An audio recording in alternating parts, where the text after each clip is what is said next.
Vaheguru Ji Ka Khalsa, Vaheguru Ji Ki Fateh. We continue Sidh Gosht's Vyakhya from Kyo Kar Badha Sarpan Khada, Kyo Kar Khoya, Kyo Kar Ladha, Kyo Kar Nirmal, Kyo Kar Andhyara, Eho Tat Vichara So Guru Hamara. 6 questions that the Sidhs ask Guru Nanak Dev Ji, and they start with Kyo Kar Badha Sarpan Khada.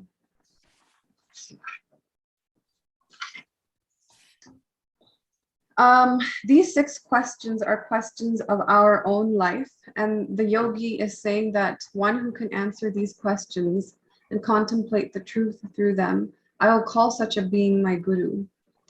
And a guru is someone who enlightens you and removes your inner darkness. That's it.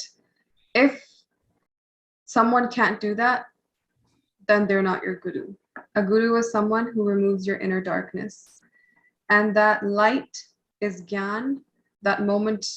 Gyan basically refers to the moment of self-realization, but everything that leads up to that moment of self-realization, everything that leads up to giving clarity and removing what's not clear, that is also considered Gyan and Prakash that the Guru gives.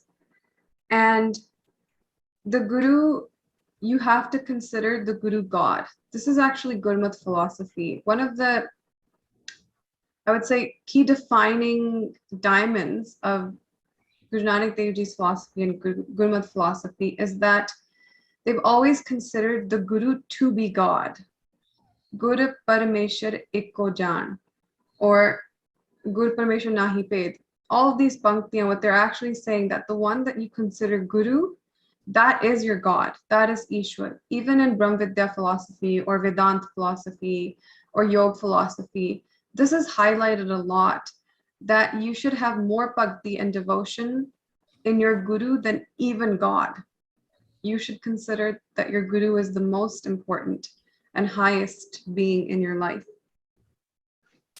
So the first question, Kyo Kar Badha Sarpan Khada, what has placed the Jeev in bondage? Kyo Kar Badha, what's making this Jeev wander in darkness? And how has the snake of Maya consumed the Jeev? How did the snake bite? And now why is the Jeev collapsed and fainted and in a deep sleep because of the venom that the Maya snake has given? Kyo Kar Khoya, Kyo Kar Ladha. How did this Jeev lose its life's diamond? How did it lose its life energies? How did it lose love? How did it lose purpose? And how, most importantly, did the Jeev lose itself? How did the Jeev lose its self?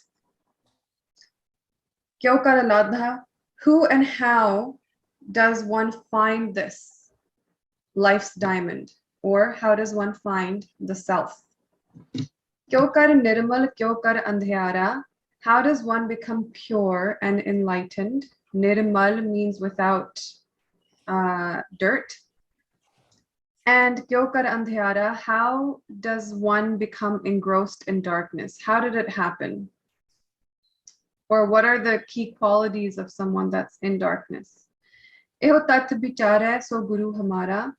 If one contemplates the truth via these questions, that being is my Guru. Oh, and then Swamiji here read a poem.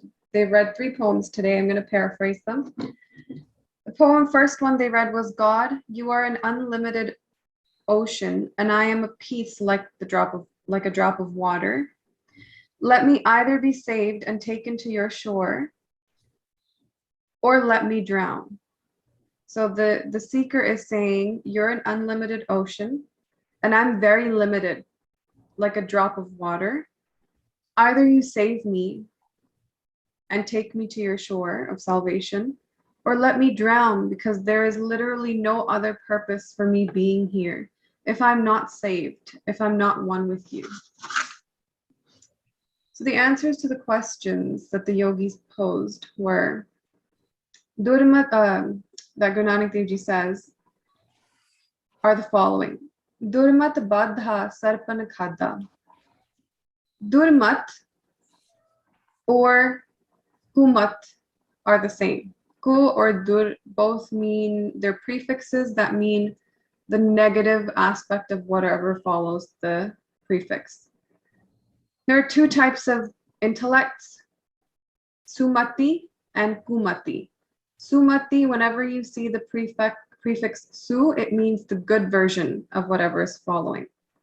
Sumati means a clear intellect, a correctly understanding intellect, and kumati means a corrupted intellect. In Ramayana, it states, Jaha sumati taha sampati nana, jaha kumati taha vipatti nidhana.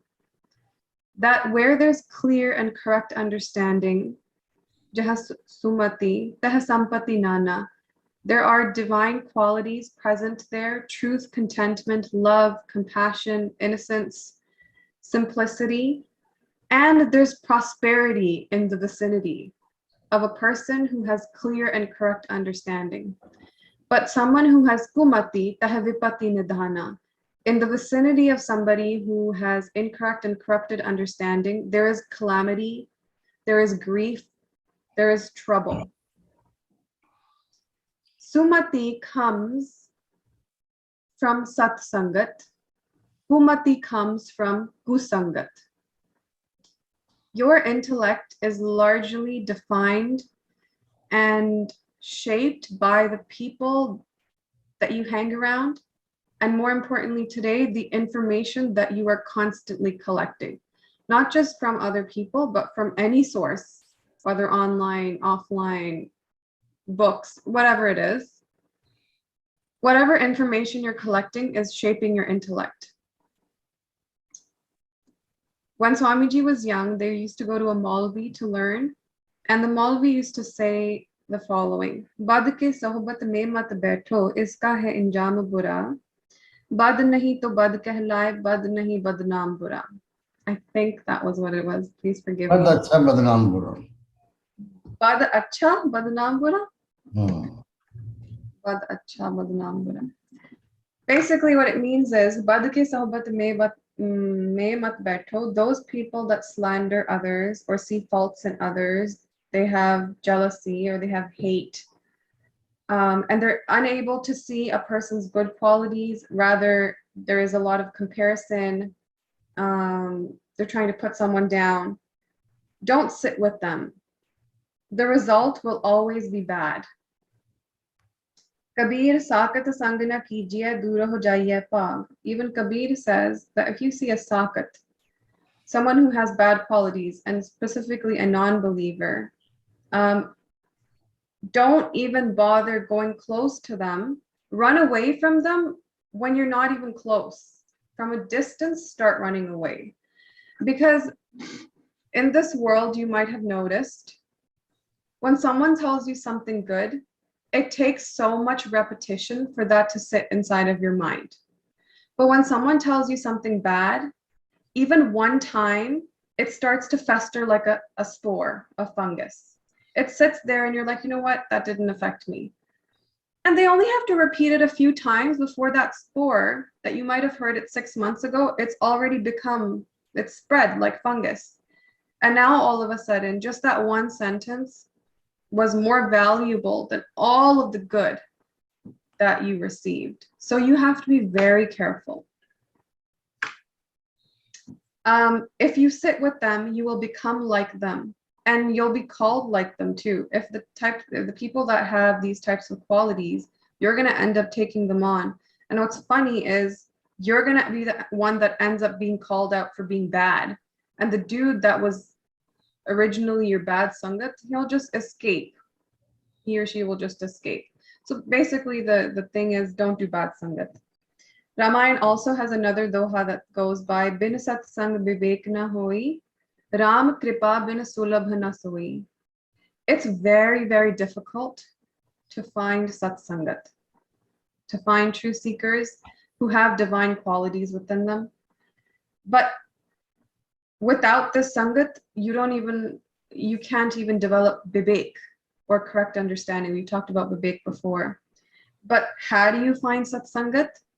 Without the grace of God, without there being a divine grace, it's really hard to even find satsangat. But if you have satsangat, or there's a possibility that you can get it, go after it, because that's where you get Vivek from. Asakhi, or Swamiji told us, was about a king named Dashrath, actually Ramchandraji's father. He had 3 wives, but the wife that he loved the most, her name was Kakai. Kakai's son's name was Bharat. One of the other wives that Dashrath had was named Kaushalya, and her son's name was Ram, so Ramchandraji. But he loved Kakai the most, and she deserved it because she had really, really good qualities. She was very brave, and whenever he went on the battle, he would actually take Kakai with him. And Kakai loved Ramchandra so much because what she actually saw, her own son was Bharat, but when she looked at Ram and Bharat, she saw that Ram's inner nature was exalted. It was very divine. So she had a natural inclination and more love for Ram rather than her own son Bharat. When Dashrath used to take Kakai to the battlefield, 2 instances that Swamiji recited today was, one time Dashrath was hit with an arrow and he fainted. So Kakai actually, in one hand, took care of Dashrath, and with the other hand, hit the enemy with the bow and arrow, and then came back with the chariot to a safe place. So saved Dashrath. Second time, what happened was the chariot's, the axle that connects the wheels, it started to break. So she put her hand in there so that her arm could act as the strength or the axle, and the chariot could keep going. So as Dashrath fought, and when he returned, he realized that the wife had sacrificed her forearm, and it was bloodied, it was damaged, it was hurt, but she did it because she loved Dashrath and wanted to save his life. So King Dashrath had said, "Look, you've saved my life twice. I give you 2 boons. You can ask me for anything, and I will absolutely fulfill them." But at that time, she was in love with Dashrath. Her Mati was Sumati. She said that I need you and your vision. That's all I need. And what happens is, the difference between love and desire is this. In love, you're happy to give everything to the other person, even at your own expense. In desire and compromise, you are happy to take everything, even at the other's expense. In love, you're happy to give everything away at your own expense, so even if you get hurt. But in desire and compromise, you're happy to take everything from the other person, even if the other person suffers for it. So these are the 2 differences. And so Kakai was in love, but her servant maid, whose name was Mantra,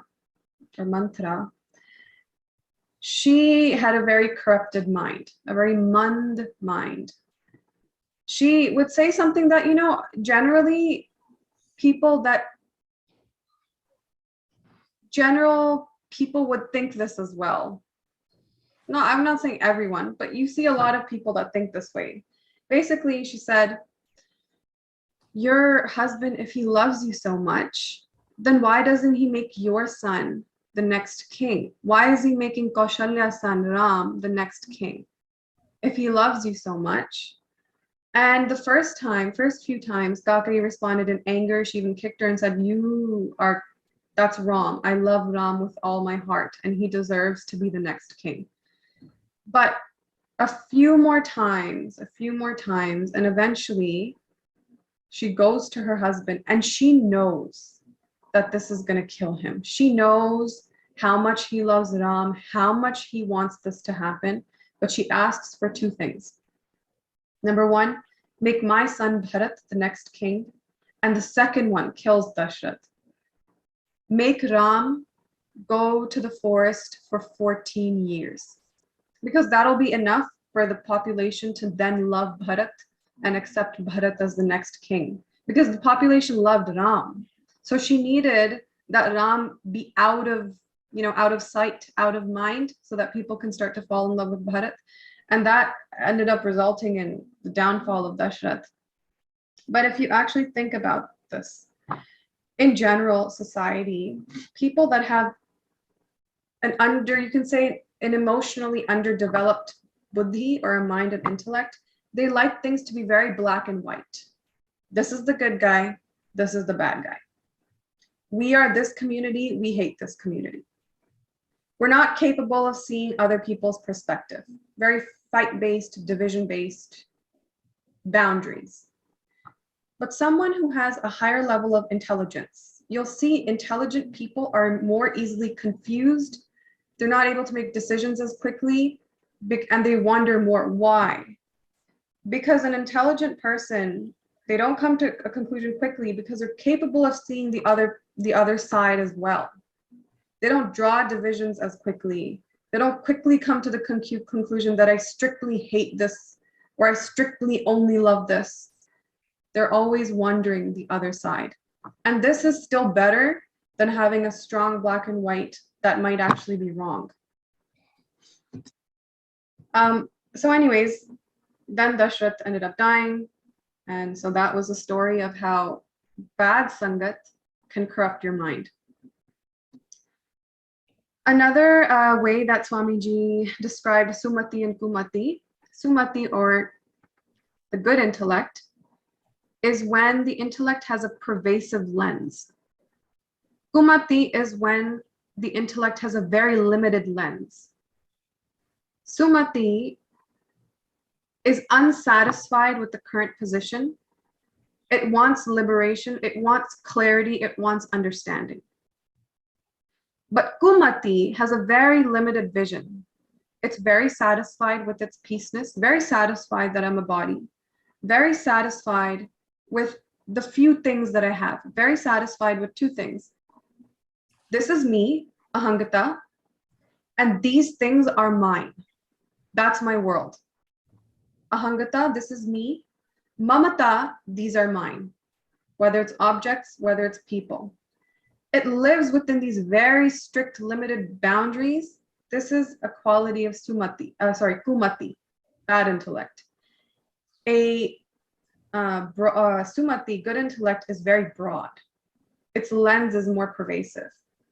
So this Ahangata and Mamata, this is the snake bite. This is Sarpanakada. This is how the snake has bitten with its two fangs, Ahangta and Mamta. And in Ahangta and Mamta, this venom has caused the jeev to fall asleep completely. That was the answer to the first two questions. Then, Manuka Koya Gulmukh Ladha. Who has lost the life's diamond and who finds the life's diamond? Here is a very simple way to define Manmukh and Gulmukh. If you identify yourself with what you already know, you're a Manmukh. If you identify with what you don't know, then you're a Gulmukh, because there's a possibility of learning from somebody. A Manmukh is someone who gives priority to their own mind, own opinions, and they're unwilling to expand and learn. And if there is expansion and learning, it's only if it makes sense to their current worldview. Otherwise, they're not willing to give up the entire canvas, if you understand that gist. Gulmukh is someone that understands that what I know up until now has not led me to the joy that I've been chasing. Therefore, something is wrong. And if to correct this, I have to rewrite the entire canvas, if I have to repaint my entire mental canvas, I'm willing to do it. Because I don't know enough yet. I don't know. That's why I'm here. I'm willing to learn from somebody. I'm willing to try it out. Their worldview is larger. They're open to clarity. They're open to re-understanding. And they're identifying with what they don't know. Hey, I don't know it. They're willing to learn. That's a Gulmukh, who is giving priority to someone that is at a higher level than they are. But a Manmukh is saying, no, what I know is what's best. Sakhi, that one that Swami just tells all the time is when Guru Nanak Dev Ji says to Bhai Naina Ji, climb the tree, shake it, and fried pancakes will fall and sweets will fall down. People think, what's the point of this? You know, what's the point of doing this type of action with somebody? We need miracles and fantastical things to happen very quickly as well. And Swamiji says something here, we're not satisfied with living very simply and letting the transformation happen naturally. We want something very that elicits some feeling in us, like a miracle or a fantastical thing, something that's entertaining, that will capture the mind. But living in simplicity almost destroys the mind, and people don't want to do that. But I'll tell you now, simplicity is a sign of intelligence. If you look at scientists, if you look at Bhagats, look at how Tesla lived, Einstein lived, Marie Curie lived. Look at how these people lived.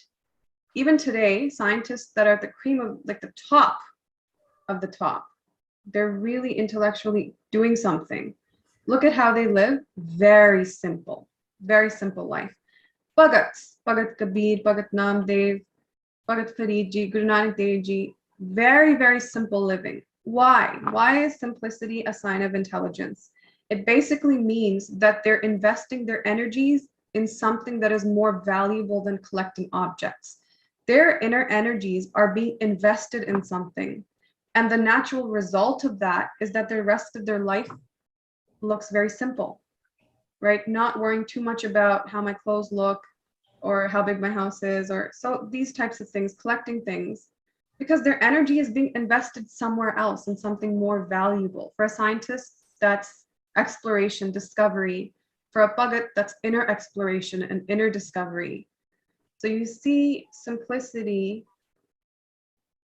is possibly, it's not always, but a sign of intelligence, because their energy is being invested in something more valuable than collecting objects. Ibrahim went to his guru, Khidr, and his guru told him that when I was a shish, Khidr is saying, when I was a shish, my guru made me do seva for 12 years. And they didn't tell me anything, no clarity, no gyan, no prakash. And then after 12 years, they told me how to do sadhana. And then after doing sadhana, then they started to tell me about the inner world. But today, people don't have that level of patience. I mean, think about what Buddha said to Mahakashyap, sit under that tree and watch your breath for 1 year. For 1 year, that's all you need to do. And then I'll come back to answer your question. But this level of patience, we don't have this level of patience, but we want to become the next Buddha. We want to be Pailana. We want to be like Guru Nanak Dev Ji. We want to get to Baba Deep Singh Ji's level, or so forth and so forth. But on this pathway, there is sacrifice required. Every single moment, every single crossroad, there's going to be a choice that you have to make. And some choices will compromise your meditative ability and your meditative time. And then you have to make the choice. Can I sacrifice what the world naturally views as valuable for meditative time and quality? That can be a big choice. It can be a small choice, but you're going to come across crossroads where you're going to have to make these sacrifices. Otherwise, within this limited 80-year time cycle, it's just not possible. It's not possible for you to do everything. And it's technically not possible to be so invested on the outside world and being and having inner development at the same time. They're two opposing energy directions. Wanting enlightenment in today's day and age is not enough. You have to make the sacrifice. You have to do the sadhana. And the greatest sadhana is putting your own mind aside and listening to the Guru. So a Manmukh, the answer is, the Manmukh loses the life's diamond and a Gulmukh finds the life's diamond. Swamiji here made a note that those in positions to teach you, whether they're pracharaks, kathavachaks, so forth and so forth, mostly they don't have the life's diamond themselves. And the way that you can see that is, have they lived their life where they surrender to somebody, what they're telling you to do, surrender to a guru, have they done that as well? Have they surrendered to someone alive? Did they do their seva? Did they learn from them? Did they work on self-transformation? I mean, think about it. If Guru Amar Das Ji, obviously they went to Pailana Ji, did 12 years of seva, got the gyan, became enlightened, then became the Guru. But let's just say Guru Amar Das Ji, they used to go for 22 years. They used to go to Haridwar for 22 years.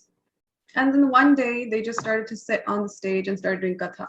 You should do all of this, you should do all of this, you should do all of this. But the person can ask, have you done any of this? And actually, there was a Pandit who they sat down with, and the Pandit asked them, who's your guru? And at that time, Ramar Das Ji replied as, I don't have a guru yet. And that Pandit had said, now I need to go take a bath at the Ganga so I can rid myself of the sin that I sat with someone who is a nigura. And the Shabad comes in Gurbani, nigure ka hai nao bura. That's when Guru Amar Das Ji realized, I need to find a guru. Otherwise, this every year going to Haridwar thing, it's not going to, the clarity isn't coming from it. You can gain punya from it, but Gyan Anjan Gur Diya, Agyan Andere Binas, Har Kirpate Sant Petya, Nanak Man Pragas. Then they found that the Guru was within their own family as their in-law, and they surrendered to Pailana Guru Angad Dev Ji, and so forth. So those people that are in these positions of teaching you, have they done the things that they're telling you to do? Have they surrendered to someone? Seva. Have they learned from them? Have they worked on self-transformation? Those that actually have life's diamonds, they're usually not famous. And they live very simply. But that's where the diamond is. Satguru mile andhera jaye. So the question was, how does this darkness go away? And what is this darkness? Andhera is not knowing who you actually are and thinking that you are everything that you're not. Andhera is not knowing that you are Brahm and instead thinking that you're the body, mind, identities, your nation, community, town, region, whatever, whatever, whatever. That's the darkness. Nirmalta is the reverse of that, knowing that you're Brahm and discarding every possible boundary and identity, because that's not you. And mainly, the boundary is the body and the mind. But people say, Satguru mila andhera jai. This world, it's Kaljug. Where do we find a guru today? Remember that it was also Kaljug during Guru Nanak Dev Ji's time. And people said the same thing. The same thing. Generally, people always think of something fantastical. People during Guru Nanak Dev Ji's time, very few people knew them, less than 100, Rai Bular, Nanki, Mansukh, Mardana, Balla. But generally, when people met Guru Nanak Dev Ji, they thought, no, I'm waiting for the clouds to part and my avatar to come down to me, for me to have the vision and for them to use their hand and golden light comes out of it and me just being exalted. When they open their eyes and they see Guru Nanak Dev Ji, they think, oh, this is just a human. This is a farmer. He eats and talks like us. He even wears clothes like us. And there's no one even around him. There's two people, two low caste people that are walking behind him. This is not my avatar. Avatar, they've got halos and golden lights around them. This dude looks like he hasn't eaten for a while because he's been walking for a long time. What do they say? Nanak, he looks betal. I don't think he can walk straight. He looks like a putana. Some people were a little nicer. They said, Nanak looks like an admi. He looks human. And some a little nicer. Nanak bichara. Poor Nanak. Nothing worked out for him. He tried to farm, didn't work. They tried to open a convenience store for him so that, at least he could say, look, I run a convenience store, I have a job so I can get married. Bichara, poor him. This is according to Guru Nanak Dev Ji themselves. They say in their Bani, some people call me Putana, some people call me Betal, some people call me human, Some people say, hey, poor Nanak, bichara.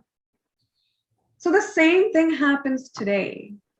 Today, we're in the position where the other people were, I will sit there and my avatar will come down, strongest, most powerful being in the cosmos, and I will be exalted. I will be delivered. When you open your eyes, oh, this is just a human. Same pattern exists. And if you think about it, it was this pattern that the Guru wanted to break. Otherwise, Guru Nanak Dev Ji was enough. Why bother with 10 human form gurus? Why do that to show the world? Why? Guru Nanak Dev Ji was enough. The Sikh Panth could have just been Guru Nanak Dev Ji. That's it. So many Panths only have one avatar. But then why show this Guru Shishya lineage, human to human to human to human? And then why does Guru Granth Sahib Ji constantly say, go find someone, go find someone, go find someone? If you find the Guru, surrender, and they will remove your inner darkness. Nanak Home made to samai. To become nirmal, you have to dissolve the ego, and that's when emergence happens. Ego basically just means individuality. Ego means individuality or peaceness. This has to dissolve, and this dissolves when someone else becomes more important and valuable than you yourself. That's the only way you're going to get rid of your individuality. Otherwise, it's going to remain intact. And that someone else who becomes more important and valuable is the Guru. Then Swamiji read another poem here. Now my love has a different quality. He is proud of me and I am proud of him. We see each other, rather we are the same. The seeker or the bhagat, the devotee is saying, now my love has a different quality. There's a different nazakat to it. He is proud of me, God is proud of me, and I am proud of him. We see each other, rather we are the same. Right? So how do we attain the states of the Buddhas, of the Bhagats? Guru Nanak Dev Ji says, Sun nirantar dijai band, udena hansa padena kand, sahaj gufa kar jana sacha, nanak sache pave sacha. So we start the Vyakhya of this from Sahaj Gufa. Sahaj Gufa means to keep your mind peaceful and still, keep coolness in your heart, and live by truth and simplicity. Then what's going to happen? Kar jana sacha. And inside of your heart and still mind, contemplate that true being. Contemplate the continuous in space, the continuous in time consciousness. What within you is continuous in space, continuous in time, is unchanging through space, unchanging through time, doesn't have objectivity in it, rather is the viewer of all objectivity. What is that consciousness? Contemplate the continuous knower. Then what happens? Nanak sache pave sacha. Enlightenment will happen very naturally. And it'll happen when the consciousness feels that it's right to happen. That's the only way that it happens. Because remember, you have to lose your individuality. That also means losing the stubbornness that enlightenment should happen to me right now because I spent the last so-and-so years doing this much meditation. Enlightenment should happen to me right now. This is a stubbornness arising out of individuality.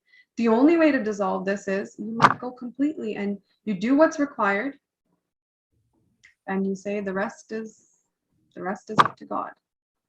That consciousness will do when it's right. Sun nirantar dijai band. Sun. Emptiness, quiet stillness. Stop overthinking or thinking. Control what and how much is entering through your senses. Don't imagine too much. Imagination is actually detrimental on the spiritual process. In bhakti, a little imagination is helpful to arise emotions. But over imagination, always visualizing something or thinking of the future, thinking of the past, making up scenarios and stories, this actually is leaching your pran energy. The energy that is required to become hyper aware it gets used up in imagination. Because if you think about what an imagination is, it's an even more deep sleep than the current level of sleep that you're in. It's an even more sleepy state. So it leeches your energy, that same energy that helps you get hyper aware, more awake than your current state. So it's opposing. Don't think about the future and past, and meditate. Sun nirantar dija band. Control your inside. Keep it empty. Urena hansa parena kand. And if you do this, if you contemplate the correct teachings that the Guru has given you, and you meditate and establish a one-focused Brahma attention, which we call Brahmakar Vritti, then enlightenment will happen. And the result of enlightenment is Urana Hansa. You're not going to fly out. You're not going to be a swan that flies out, Parana Kand, and then re-inhabits another building, Kand. You're not going to be prone to reincarnation anymore. The full and final merger is going to happen. And then the final poem Swamiji shared with us, paraphrased, is, we ask this from the Guru. This is like a beinti or a plea to the Guru. Hey, fellow companion, don't leave me along the way at a bend or a crossing. I have you, then I have life. I have you, then I have truth. I have you, then I have way. I have you, then I have bliss. Hey, fellow companion, don't leave me along the way at a bend or a crossing. So have unconditional love for your Guru. And this is the bhavna, the emotion you should keep.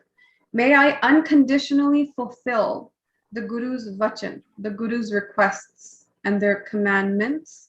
And may I not expect the Guru to respect my mind, rather do what is required to get me out of my mind. I don't expect the Guru to respect my commandments. I don't expect the Guru to respect my mind. Rather, I want him to do everything required to get me out of my mind. And for this, I'll unconditionally respect and fulfill my Guru's commandments. So this is where we left off. Another way that Swamiji explained this was, a child listens to their mother because the mother is doing what's best for them, always. But if a mother starts to listen to the child and the child wants to put their hand in the fire, and the child says, no, respect my mind, respect my wish, I want to put my hand in the fire, then the best course of action is for the mother not to listen and to do the opposite and remove the hand from the fire so that the child can be saved. Much in the same way, the Guru's already at the destination. We are not. We have to respect their hukam, but it's not necessary that they respect what we want to do with our life. Rather, they might actually say, you can't do that. That's varjit for you. Right? So this is the example they gave. Please forgive me for the mistakes I've made today. Vaheguru Ji Ka Khalsa, Vaheguru Ji Ki Fateh.